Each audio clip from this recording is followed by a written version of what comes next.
In his book, Race Matters, Cornel West writes, "The crisis of leadership is a symptom of black distance from a vibrant tradition of resistance, from a vital community bonded by ethical ideals, and from a credible sense of political struggle."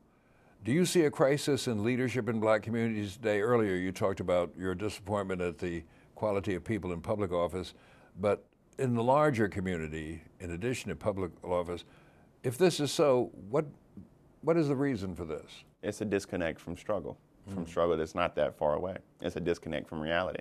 And you find that in some of our state and local NAACP chapters. You find that in our black churches. You find that in our African American leadership. You find political leadership. You find a disconnect from what got us this far. I mean, I was reading a Washington Post magazine. I think it was a Washington. I think they do a little magazine, maybe on the weekends. It was a while ago. It was when I was working on Capitol Hill, when Condoleezza Rice said that she still would have been where she is regardless of the civil rights movement.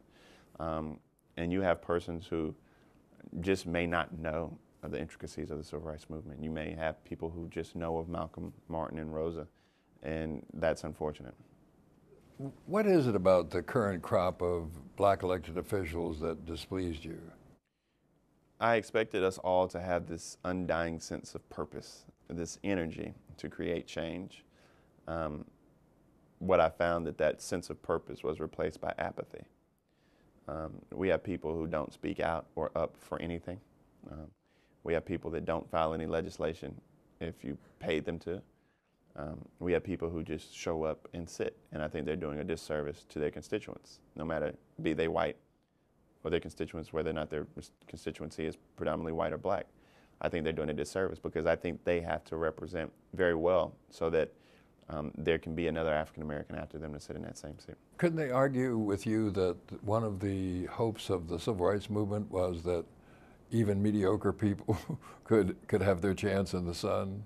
Or maybe this goes back to Morehouse, but I don't believe in mediocrity. Yeah.